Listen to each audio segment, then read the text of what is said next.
I think it's time for this toxic, binary, zero-sum madness to stop. We're not an imperial power. We're a revolutionary power. We are no longer in a world where you can plot out moves statesman to statesman like a chessboard. You don't know anything about my background or where I came from. It doesn't matter to you because fundamentally I'm a mean white man. We can't do this to the next generation because America will cease to exist. Welcome to the Munk Debates podcast. Every episode, we provide you with a civil and substantive debate on the big issues of the day. Free of spin, focused on the facts, and animated by smart conversation. To arm you, the listener, with enough information to make up your own mind. Today's debate, be it resolved, America's pandemic response can and will only improve when Biden is president. And good afternoon. We come on the air because President Trump is about to speak on the coronavirus outbreak. At this moment, we have 22 patients in the United States currently. Unfortunately, one person passed away overnight. Since the early stages of the foreign outbreak, my administration has taken the most aggressive action in modern history to confront the spread of this disease. It's going to disappear. One day, it's like a miracle. It will disappear. And from our shores, it could get worse before it gets better. It could maybe go away. We'll see what happens. They wanted me to come out and scream, people are dying, we're dying. No, we did it just the right way.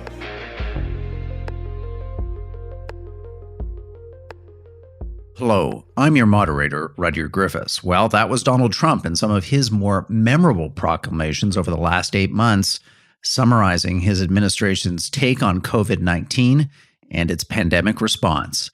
Well, that response has led the United States to have the largest number of COVID-19 deaths globally, some 200,000 and counting. Deaths aside, millions of Americans believe that President Trump's approach to the pandemic has been realistic, if not visionary. They argue that stabilizing COVID-19 cases and a declining death rate prove that President Trump was right not to panic back in March and April of 2020, and that the virus is not an existential threat. Trump has done what he can do. If you do the math, is a 99.9% survival rate. What are we freaking out about? Okay, I don't understand.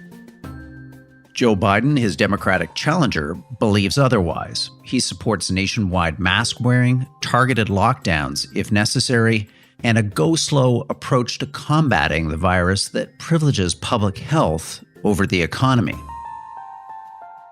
The idea that you're going to not tell people what you've been told, that this virus is incredibly contagious, 7 times more contagious than the flu. All the way back in March, I was calling for the need for us to have masks, have the president stand and tell us what's going on. But he knew it. He knew it and did nothing. It's close to criminal.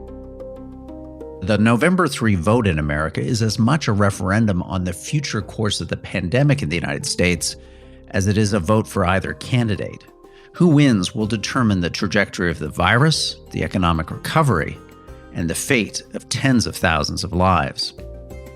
On this installment of the Munk Debates podcast, we challenge the essence of these arguments by debating the motion, be it resolved, America's pandemic response can and will only improve when Joe Biden is president. Arguing for the motion is Andy Slavitt, former Obama chief of Medicare and Medicaid, currently the host of the great new podcast, In the Bubble. He's also the author of Preventable, an insider's account of the United States' failed response to the coronavirus pandemic. Arguing against the motion is Richard Epstein, New York University law professor and senior fellow at the Hoover Institution at Stanford University. Andy, Richard, welcome to the Munk Debates podcast. Great to be here. Thanks for having me.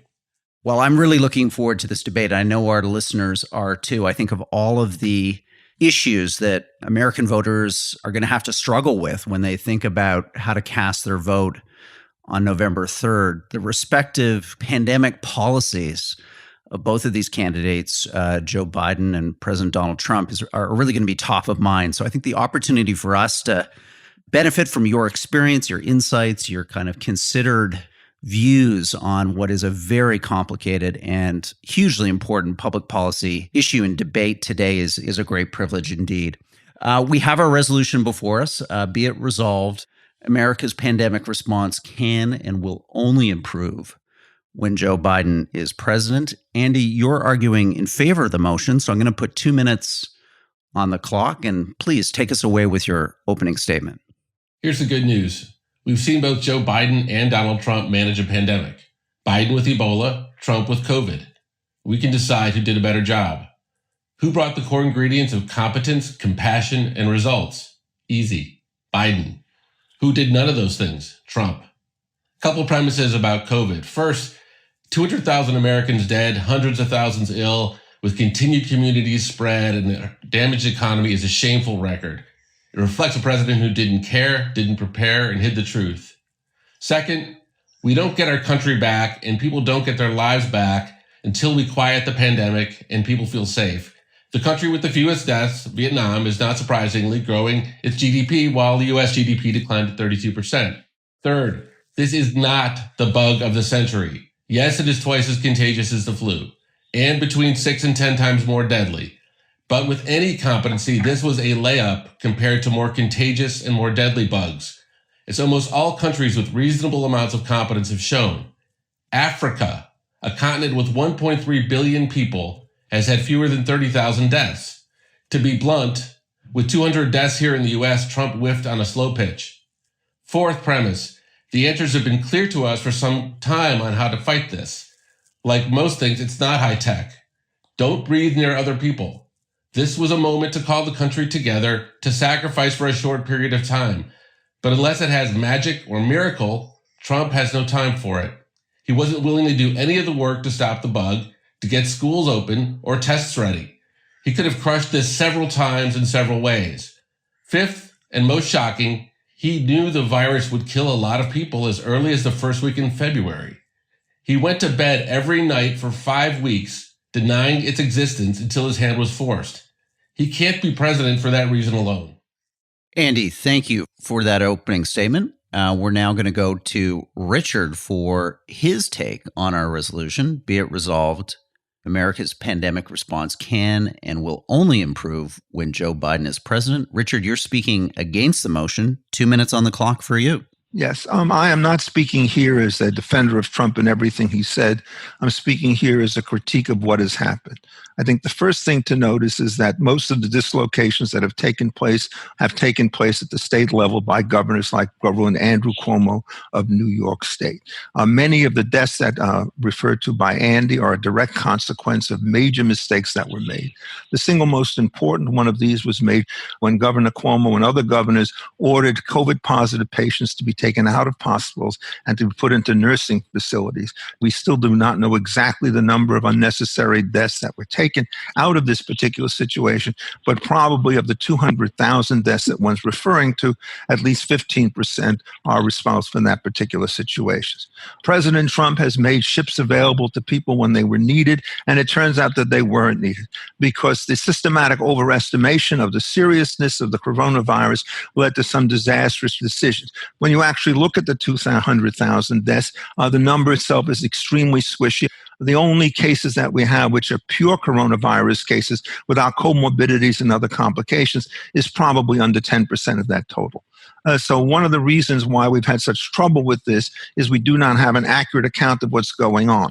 If it is the way in which I say less serious than the radical programs of quarantine that are proposed by Biden, the insistence that you use masks under the false claim that it will create 60,000 or more lives saved, none of this is true. We should try to quarantine those people who are at high risk, very small percentage of the population with a very large percentage of the deaths, and try to return life to normal. In New York State, restaurants now are just roiling under the charge that when winter comes, 25% capacity will be all that they're allowed. They will go bankrupt. We do not need Mr. Biden to continue this particular program. We certainly need Mr. Trump to correct some of his mistakes. But at this particular point, it seems to me that the program of Biden, which I've examined in some care, is by and large completely erroneous. Thank you, Richard. Well, look, we clearly have two sharply different points of view from both of you on our resolution. And now it's time for some rebuttals, an opportunity for you to kind of dig into each other's opening arguments. So, Andy, to you first, what do you want to draw out of Richard's opening there that you take exception with? Well, let me tell you what is actually in Biden's plan, so we don't have to guess. Free testing, doubling drive-through testing capacity. Trump has refused to take responsibility for testing and has closed drive-through testing capacity sites. Contact tracing and isolation capabilities. Priority PPE for medical workers, which none of which Trump has done. Emergency paid leave for anyone with COVID so that we stop the infection. And then vaccine distribution and manufacturing, and asking every American to wear a mask for a short period of time. As President of the United States, I'd lay out the broad strokes of what has to be done to make people safe in their workplace and safe in school.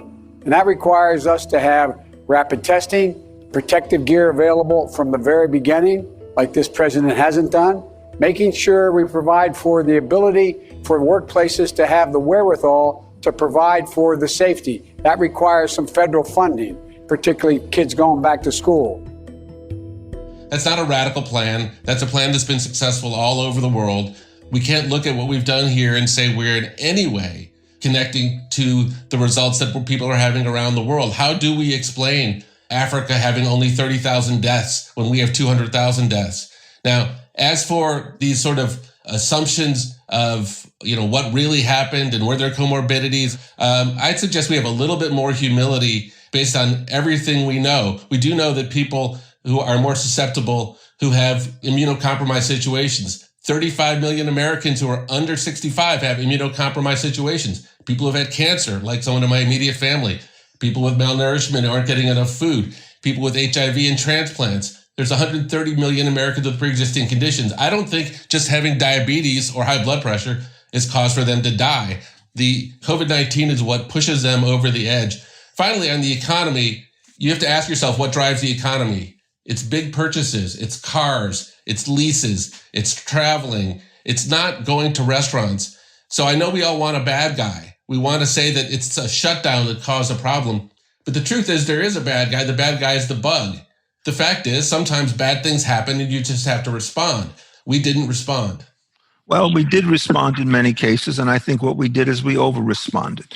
One could talk a great deal about testing, and then when you get the results, the question is, what do you do with it? So at one point, it was thought, test one and done. Now it becomes very clear that when testing is required, it's required every week, every 2 weeks.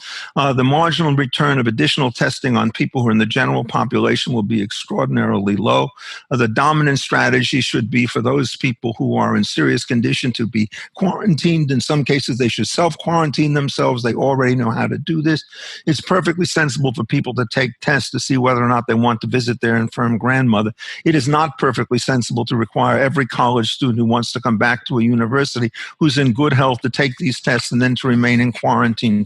It's not just the question that the big ticket items are there, but there are thousands upon thousands of small merchants. And every time you decide that these people are not going to be able to open their business, you manage to introduce a terrible kind of struggle in which tenants cannot afford to pay their rent, at which point landlords cannot afford to pay their mortgages, and the entire situation goes down. Can we stop this problem with vaccines? The answer to that question is surely no. A vaccine will take months to prepare. Once you prepare it, you have to persuade people to take it. We've had very serious situations before. The 1918 pandemic is the leading example. No vaccine stopped that. It burnt out and ran its course in a little bit more than 2 months. Right now, what happens is we are nursing the current situation along so that we're over 6 months into this thing and there's no sign of the end. The system of excessive intervention on this situation, which doesn't allow for the rise of herd immunity, which most likely is created by non-symptomatic passage of the situation, is the bigger cause. If you want to look at masks, take any of the Scandinavian countries, they all have extremely low mask usage and they have very low rates of infection. So Biden's program will achieve absolutely nothing but greater expenses on the public and further economic dislocation. Thanks, Richard. Okay, now's an opportunity for us to kind of get into the meaty middle of this debate and have a three-way conversation that explores, I think, a lot of the key worries, concerns, ideas that are on the minds of our listeners. And maybe, Andy, let's center this debate a bit back on our resolution. We're debating Biden's pandemic response here, and we're asserting in our resolution that the pandemic will only get better if he is president. And I think what I've heard in your opening statements and rebuttals between you and Richard is this interesting tension between how much we privilege the economy and individual liberties and personal choice versus public health and a concerted, organized public health response. Let's hear a little bit more from you. Why is Biden right to put more emphasis on the public policy response, the public health response to this crisis, as opposed to prioritizing the economic recovery? With all due respect, that's a straw man argument. Biden hasn't called for small businesses to be closed. His plan is to keep the economy open as much as possible, as much as President Trump does. The difference is that Biden is willing to actually do something to reduce the virus. With all due respect to Richard's argument, I heard him say the word, we hope, we think, it should be. We don't know. The reality is we don't know. I hope too. But I don't want a president whose strategy is to come into office and not do any work, not put in place the pieces and just hope. You can't improve things unless you have the data which tells you how the virus is progressing and where it's progressing. Fortunately, Biden has experience. He's brought experienced people who have managed the Ebola crisis. And so managing this down so Americans feel safe again will allow us to open up the economy more broadly again. There's no choice in his plan between I'm going to do something to hurt the economy. There is perhaps with individual liberties. He is in fact saying that he expects people to wear masks. He expects that to be a sacrifice that we make for one another because it will indeed save lives. And I think that's very reasonable and very smart. And most Americans are on board with that. Look, this stuff about the question of how you control this is a very difficult tension here. If you want to control local hotspots, you're going to do a better job of dealing with that, with getting governors and mayors in the right place to do it. The tragedy has been they have asserted all of the power and then they have misused it in a great many kinds of cases, shutting things down much more than is appropriate. The other thing is the single most proven effective device against the virus that has been used by many physicians with a great deal of success, which is used constantly in Africa today where the rates are much lower, which is the hydroxychloroquine, azithromycin, and zinc connection. A lot of good things have come out about the hydroxy. A lot of good things have come out. The frontline workers, many are taking it. I happen to be taking it. One of the things that Biden has not said is whether he's in favor of this or whether it turns out he's against it. President Trump has been pilloried for his decision with respect to HCQ. So unless I hear something from Biden about his willingness to deal with HCQ, as far as I'm concerned, there's nothing about this program which is going to achieve what it wants. We can have a different debate about HCQ if you want, but I think the important point is we have tried that strategy. We've tried this silver bullet strategy, the lurch from thing to thing and say, this thing's going to save us. It's going to end in April. HCQ is going to save us all. All of those things basically tell Americans, let your guard down, don't worry about it, and the contagion, the spread rate goes up. That's not a responsible way to manage this virus. There are responsible ways to manage the virus without impacting businesses, and the president's not been willing to do those things. If anybody wants to make their decision on who to vote for president based on hydroxychloroquine, feel free. But ask yourself what is actually going to reduce the spread. And there is a lot of math you can do. The best therapy in the world, even if hydroxychloroquine is mildly effective, it just isn't enough. And it's been available at hospitals, and those areas have shown no levels of reductions. I agree with Richard's point. There's going to be limited amounts of data that we ought to try to understand and use and see if they work and continue to test. But the point is, it takes actual additional work, even behind picking one silver bullet and saying magically somehow that's going to fix things. People said this in March, that there were going to be only hundreds of people dead, that it was going to go away, that it was thousands of people, that it was tens of thousands of people. Why don't we just put a comprehensive plan together instead of going 1 week at a time with the magic bullet solution that we think is going to help? You have to know exactly what the plan is that you want to put together. And most of the things on the Biden plan are banalities. There is no strong evidence, by the way, that even 6 feet separation is optimal. The WHO recommends about 1 meter. Vast difference in terms of your ability to run classes, restaurants, and so forth. There is no science whatsoever that has been put forward. The key question to ask is, why did it last as long long as it has. And I think the answer is that this constant quarantine effort has prevented transmission between asymptomatic people to asymptomatic people. Asymptomatic transition is essentially like a vaccine. What we've done is we've, quote, flattened the curve in the wrong way. But what happens is it turns out that as you prolong these particular kinds of interactions, you give the virus a chance to mutate again and to become stronger. This will not stop. The more we try to give this slow kind of control situation, instead of isolating a few people and letting it run, I think it's wrong. There are many epidemiologists who agree with what I said, John Ioannidis, Sunetra Gupta. Normally, such pathogens are controlled by some form of collective resistance, collective immunity. I'm avoiding calling it herd immunity for obvious reasons, that builds up in the population. And one can rely on vaccination, but that's something that would require us to wait. I think this really does get at a core kind of difference between the Biden versus the Trump approach to the future of this pandemic. What Richard is portraying here is that Trump's policy, more laissez-faire approach to the spread of the virus, is actually in our collective public health interest, and Biden's preference, as you said it, Andy, to kind of suppress the spread, to control levels down, really just prolongs all of the deleterious effects from the economy to public health to the secondary effects that are mental health, child abuse. I mean, you go through that long list. Let's hear your response to that, Andy. With respect, Richard, literally everything you said was speculation and opinion, and some of it may be right, but we don't know. The more people know, the more people are expert, the more they say, I don't know, we're not sure, we believe, we are testing. And the people who are instantly jumping to conclusions are folks that are saying with quite confidence in the middle of March, as you did, that only a few hundred people were going to die. We don't know how bad this bug is. We don't know what this bug does in the human body. So a little bit of caution, a little bit of humility is smart, particularly when there's hundreds of thousands of people that have died.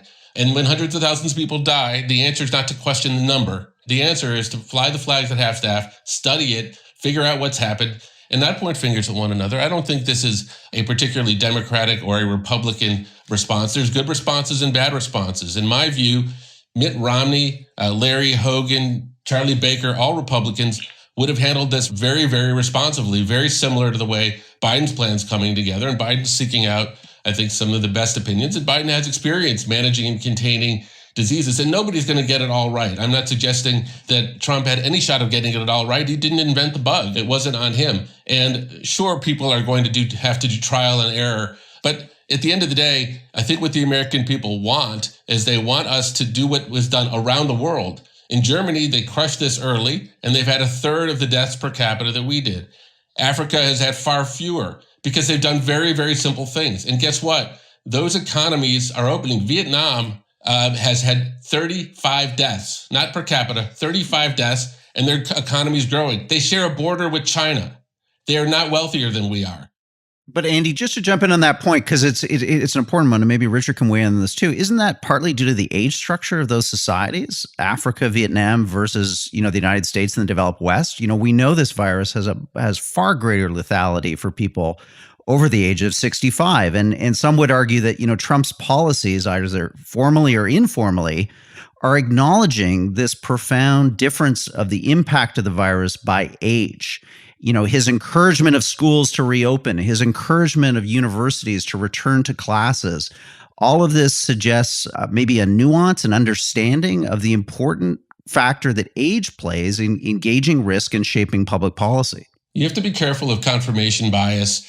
If you believe something, in this day and age, you can go on the internet and find anything to support it. If you believe that children are active spreaders of the virus, I guarantee you can go find articles that say that. If you believe that children don't spread the virus, I guarantee you can go on the internet and find things to support that as well. We had very simple solutions. All we're suggesting here is more testing and better data collection, helping people who are infected stay home, and to have people wear masks for several months. That's a proven set of solutions. So all of our biases aside, I admit I'm a Democrat. That has nothing to do with this response. This is a not response based upon how Republican. actually things work in the real world, not academically, in the real world.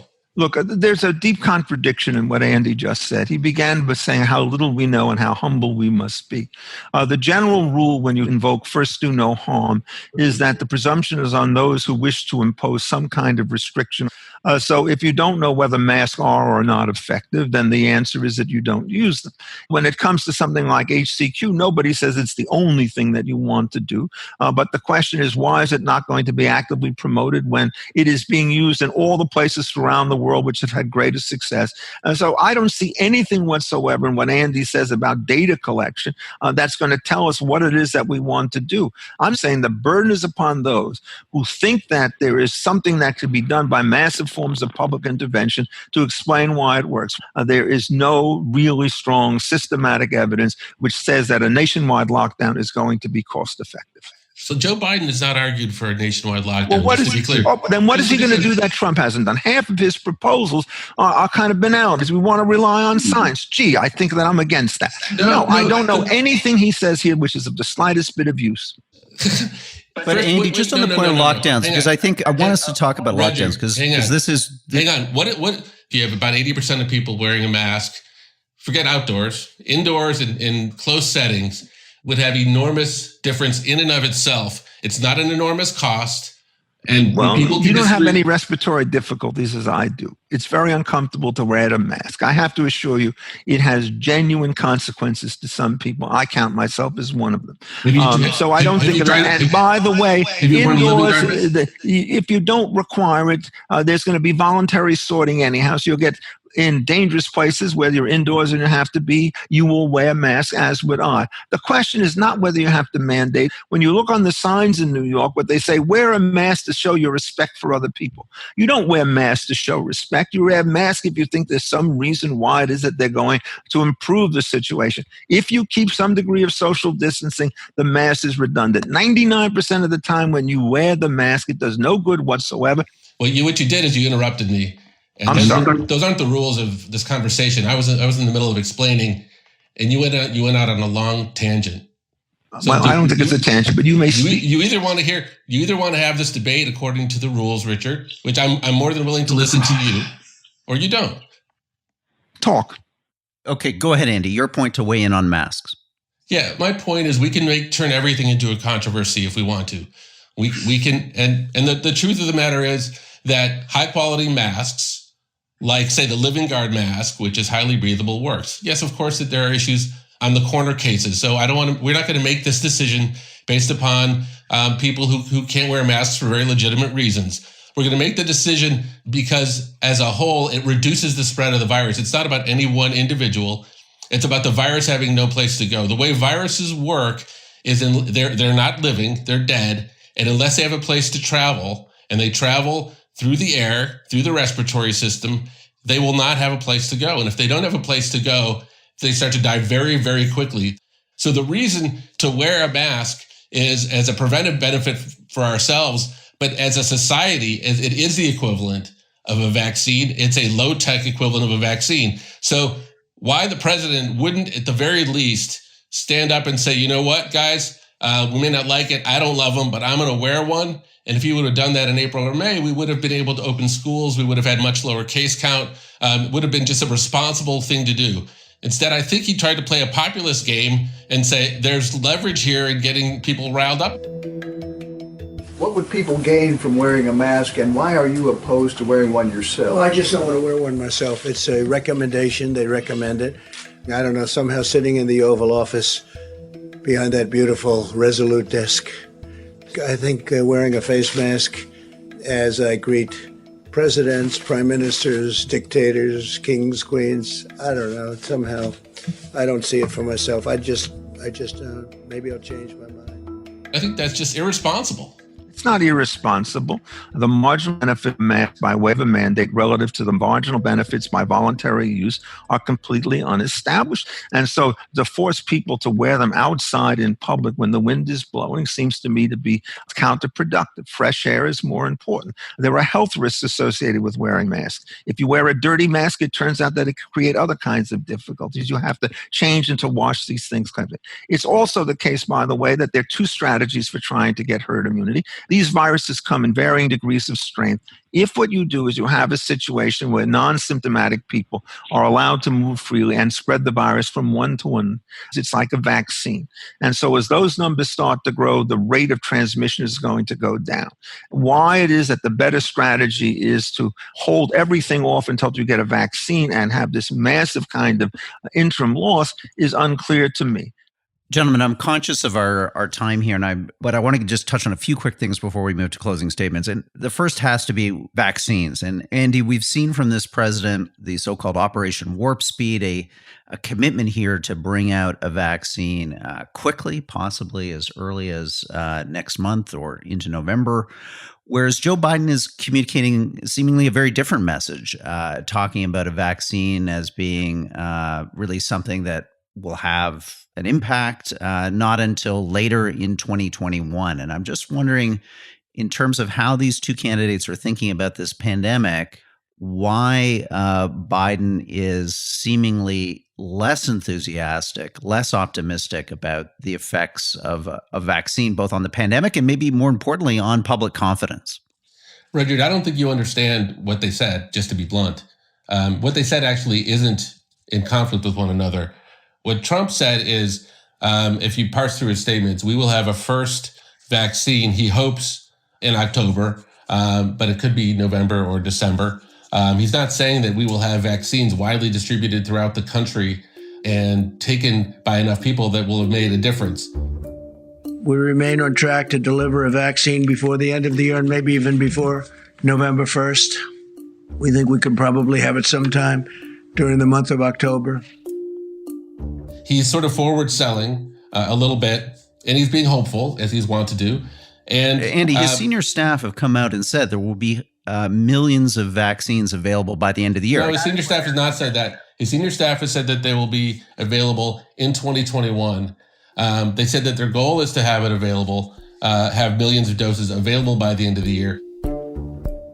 As part of Operation Warp Speed, my administration's manufacturing all of the most promising vaccines in advance. We'll have manufactured at least 100 million vaccine doses before the end of the year, and likely much more than that. Hundreds of millions of doses will be available every month, and we expect to have enough vaccines for every American by April.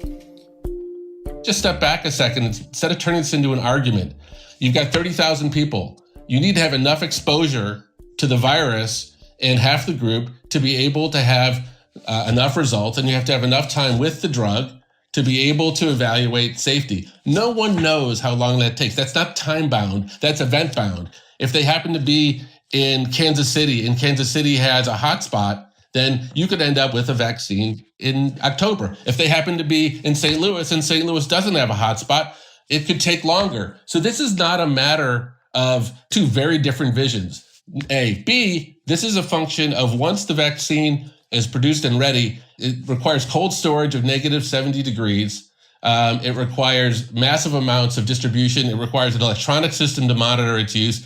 Those things take a little time. And I know it feels like a long time to say next year, but it's actually incredible. If they do get a vaccine done over the course of the next 12 months and distributed, that'll be an incredible feat. Don't try to create differences where there aren't any.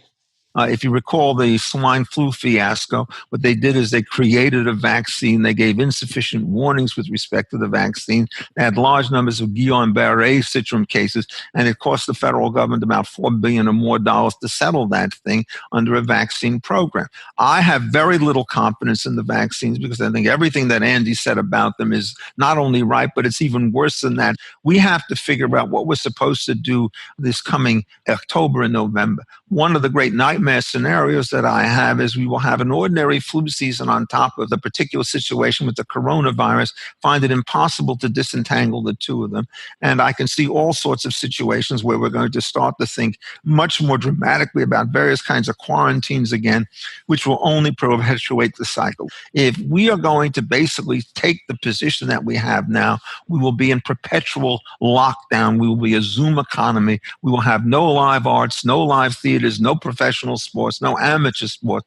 What you try to do is to optimize on the basis of the information that you have today. And vaccines are going to be a very small part of the solution. Hi, I'm Rudyard Griffiths, moderator of the Munk Debates. Thank you for listening to the Munk Debates podcast. If you enjoy the civil and substantive debates we convene week in and week out on this pod, please consider becoming a Munk Debates member. As a member, you get unlimited access to our 10-year plus video and audio online library of world-class debates. You'll also get 3 complimentary memberships you can use to share the art of great debate with friends and family. Still not convinced? Well, order one of over a dozen Munk Debate book publications for free if you become a member now. Munk Debate memberships are 30% off this month for new enrollees. Visit monkdebates.com/membership for more details. Thank you for helping us restore the art of public debate, one conversation at a time. Now back to our regular weekly debate.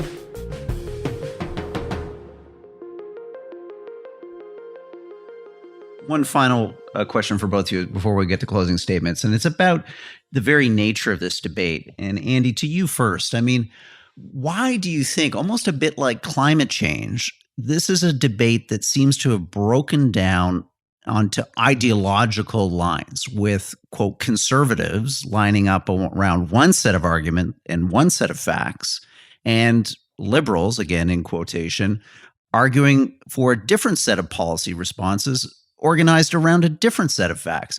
It's a shame because, it used to be that if we faced a common enemy, we would put petty differences aside, and I really hope we still can. But look, let's allow for a couple things. First of all, this is very hard on people. We haven't lived through something like this before in the U.S. We have a very kind of first world mentality that we should be protected from all of these sorts of things by technology, by our government, et cetera. And we haven't sacrificed as a nation in generations. So the fact that we're having an argument over someone wearing a piece of cotton over their face for several weeks, when my grandmother, lived through a depression that lasted 10 years and a world war that lasted 6 years, I would be embarrassed to tell her that to save a handful of lives, even if that's even all I could save, I would be unwilling to wear a mask. It requires change, and change requires leadership.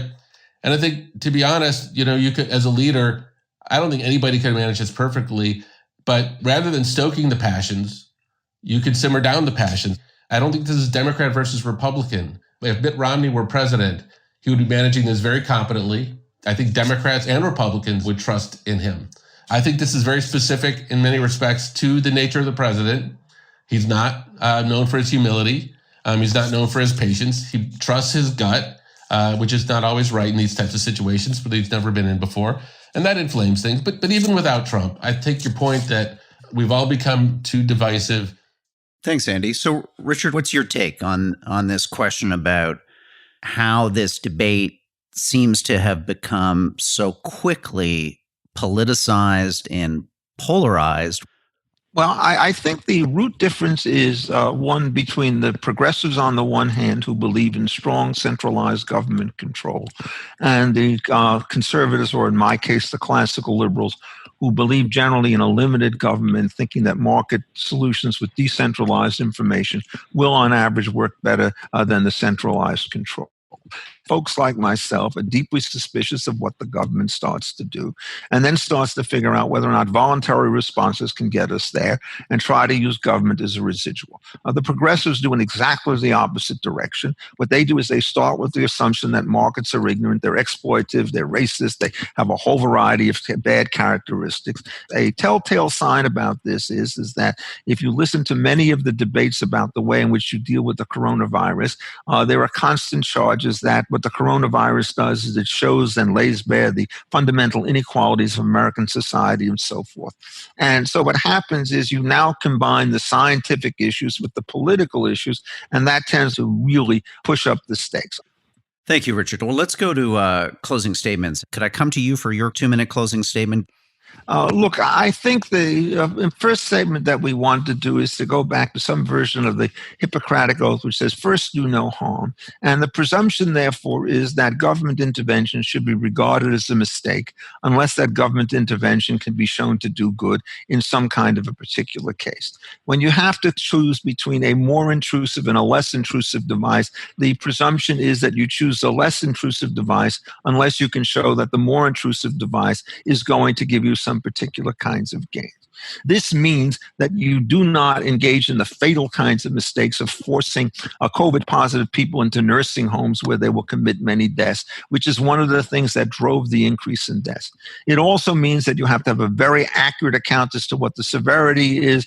If you correct for comorbidities and the severity starts to go down, then your willingness to put on really heavy precautions should go down with it. So the correct strategy, in my view, is to try to isolate the most vulnerable populations and to have them either protected by law or in many cases self-quarantine. Testing, of course, is a very important part of that. But in terms of the general population that we have of people whose chances of getting the disease may be significant but not wildly high, but for whom the death rates are sort of under 0.1%, if that, then what you want to do is to figure out how it is that you could open things up more. The Biden program, as far as I can see, is not wildly crazy, but it has much too much confidence in the ability of the government to spend money on vaccines, on masks, on separation, on testing. It does not do the thing which I think is probably most viable, which is to encourage the use of a medical intervention to deal with this, the HCQ problem left on silent. So that I don't think it's going to improve over the Trump situation. I am not in the position of trying to protect Trump.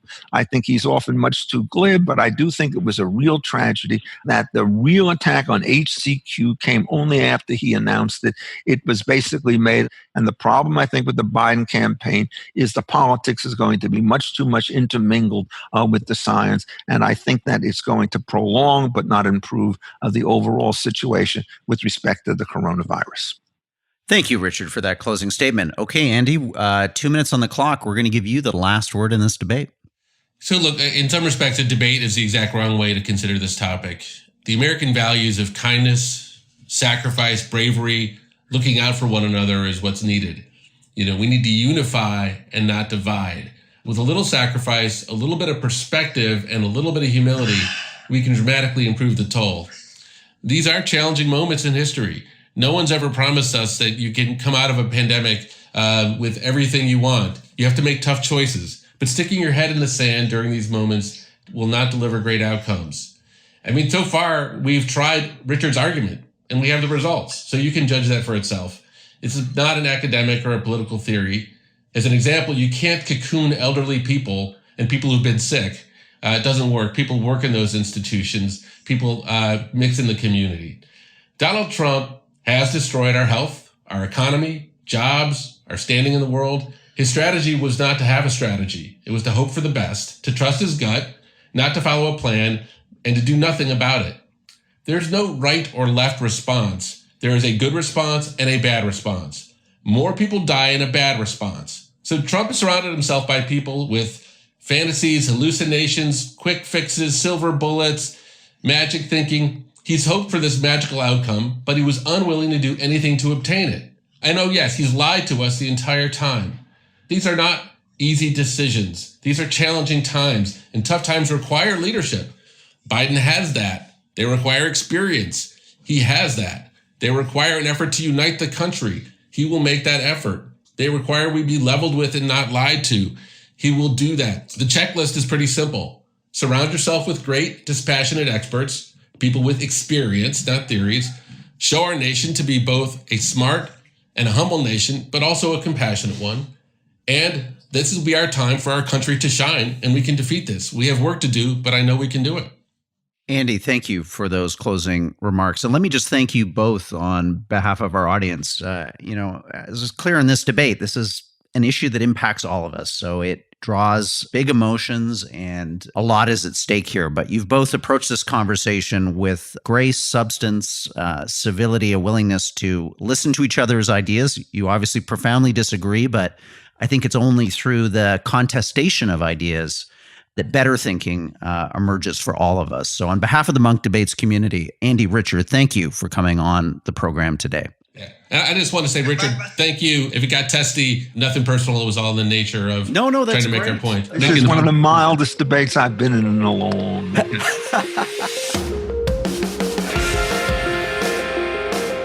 Well, that wraps up today's debate. I want to thank our participants, Andy and Richard, for a great conversation.